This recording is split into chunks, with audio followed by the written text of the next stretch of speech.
హోమాది కార్యక్రమములు అలాగే సువాసిని పూజని కూడా మనం చేసుకున్నాము. అమ్మవారి యొక్క కృపా కటాక్షములు అందరి యందు ఉండాలి, అందరికీ లభించాలి. ఎందుకంటే వారాహి కృప ఉంటే ఇప్పుడున్న ఈతి బాధల నుంచి మనం చాలా తొందరగా బయటపడతాం. వారాహి దేవి యొక్క ఆశీర్వాదం ఉంటే చక్కగా మనకి జ్ఞానంతో పాటు ధైర్య సాహసాలు కూడా లభిస్తాయి. అలాంటి చాలా విశేషమైనటువంటి వారాహి నవరాత్రులు చేసుకోవచ్చా, చేసుకోకూడదా, చేసుకోవచ్చా, చేసుకోకూడదా, ఈ మీమాంసలోనే మన జీవితం వెళ్ళిపోతుంది. ఎందుకంటే మనకి మనిషి ఆయుర్దాయం కలియుగంలో 100 సంవత్సరాలు. అందులో మనం కావాలని తగ్గించుకున్నది 25 సంవత్సరాలు పోయి 75 సంవత్సరాలు. ఈ 75 సంవత్సరాల్లో పిల్లలు, చదువులు, ఉద్యోగము, వ్యవహారము, నిద్ర అన్ని తీసేస్తే ఎంత? 70 సంవత్సరాలు. మిగిలిన 5 సంవత్సరాలు మీమాంసతో అయిపోతుంది, వెళ్ళిపోతాం. మళ్ళీ ఏం చేస్తాం? 84 లక్షల జీవరాశుల్లో అంటే నానా యోనిల్లోంచి పుట్టాలి. అంటే పాము, కప్ప, తేలు అన్నిటికీ యోనులు ఉంటాయమ్మా. అంటే ఇప్పుడు సహజంగా అందరూ అయోనిజులే పుడుతున్నారు అనుకోండి, అందరూ సిజరిన్, అందుకని అందరూ అయోనిజులే. అలా కాకుండా కొంచెం సీరియస్గా ఆలోచించడం నేర్చుకోండి. ఎందుకంటే ఆధ్యాత్మికత అనేది చాలా తేలికైన విషయం కాదు.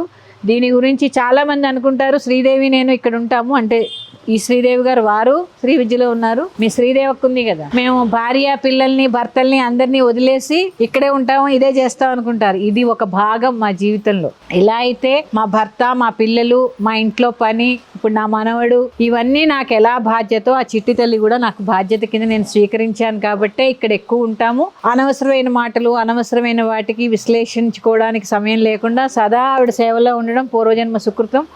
అందరూ ఆవిడ సేవలోకి రావాలి. ఎందుకంటే ఆధ్యాత్మికతని చాలామంది చాలా రకాలుగా అవహేళన చేసేట, ముఖ్యంగా శ్రీ విద్యోపాసకుల్ని అవహేళన చేయడం సమాజానికి చాలా చాలా చాలా చాలా ఒక ట్రెండ్ అయిపోయింది. అది ఈ దేవత ఉంది, ఆ దేవత లేదు, ఆ ఉగ్రదేవత, ఈ దేవత, లేకపోతే శాక్తేయులంతా ఇలా ఉంటారు అనేటటువంటి దౌర్భాగ్య స్థితిలో ప్రజలు ఉంటున్నారు.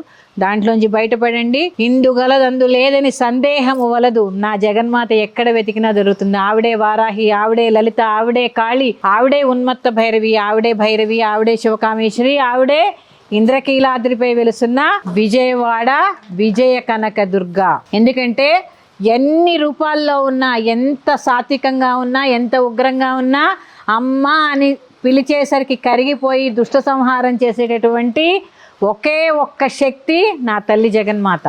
ఎందుకంటే చూడండి, ఆవిడ ఉద్భవించిందే అసుర సంహారం కోసం.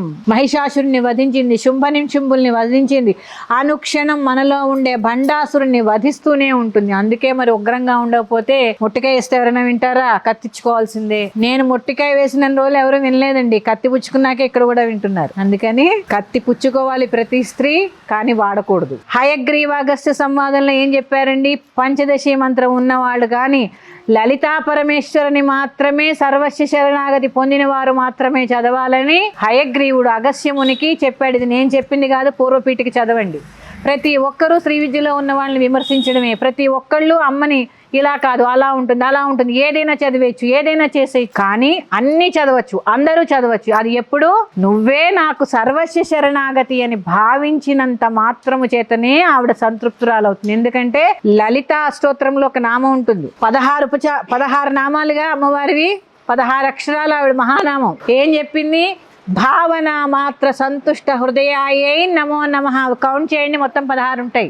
అంత ఉత్కృష్టమైన నామాలు లలితా స్తోత్రాలు. అందులోనే చెప్పింది భావించినంత మాత్రము చేతనే నేను సంతృప్తిరాలను అవుతాను. ఆ భావన ఎలా ఉండాలి? త్రికరణ శుద్ధిగా ఉండాలి, మనోవాక్కాయ కర్మలు శుద్ధి అయి ఉండాలి. శ్రీమాత శ్రీ మహారాజ్ఞి శ్రీమత్ సింహాసనేశ్వరి. ఆ సింహాసనేశ్వరి గురించి చదువుతున్నామంటే అక్కడ ఉంది ఆవిడ కాదు, ఇక్కడ ఉంది. ఇది తెలుసుకొని చదివితే ఏదైనా చదవచ్చు. ఒక్కటి చెప్తున్నానమ్మా, అమ్మే కావాలని చదివితే ఏదైనా చదవచ్చు.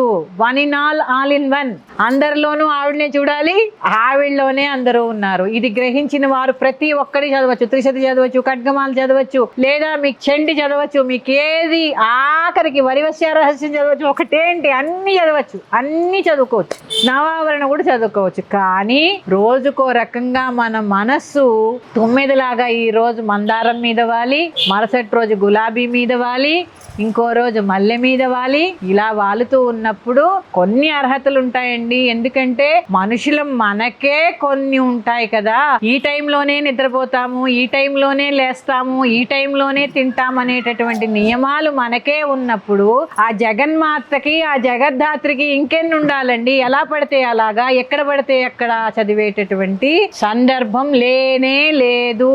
ఎందుకంటే నేను శ్రీ విద్యలోనే పుట్టాను, శ్రీ విద్యలోనే ఉంటాను, శ్రీ విద్యలోనే వెళ్ళిపోతాను. నాకు అమ్మే సర్వస్వ శరణాగతి. నా గురువులు నాకు చెప్పింది అదే, నేను విశ్వానికి చెప్పేది అదే. పాటించండి. అమ్మని సర్వస్వ శరణాగతి పొందిన రోజున ఏ ఉగ్రము లేదు, ఎవరిని వధించదు, ఎవరిని ఏమీ చేయదు, ఎవరిని భయపెట్టదు. ఎప్పుడు భయపెడుతుంది తెలుసా?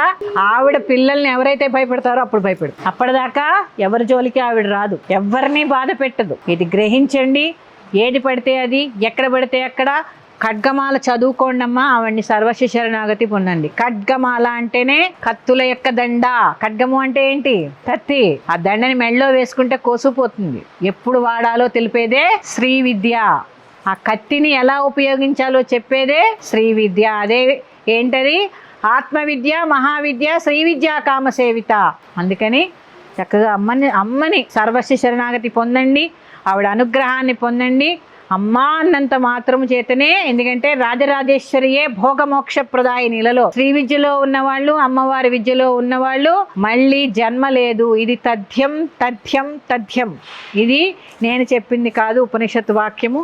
మళ్ళీ మరో మంచి విషయాలతో మీ ముందుకు వస్తాను. శ్రీమాత్రే నమః. ఎవరు శ్రీ విద్యలో ఉన్న గౌరవించండి. శ్రీ విద్యా ఉపాసకులు ఏది చెప్తే మీరు అమ్మని గౌరవించితే శ్రీ విద్యా ఉపాసకుల్ని గౌరవించండి. అమ్మ ఎక్కడా కూడా ఉగ్ర రూపంలో లేదు. ఆవిడ శాంతమూర్తే, కానీ తప్పు చేయనంత వరకే. అది ఏ దేవుడైనా అంతే. మళ్ళీ కలుస్తాను. శ్రీమాత్రే నమః.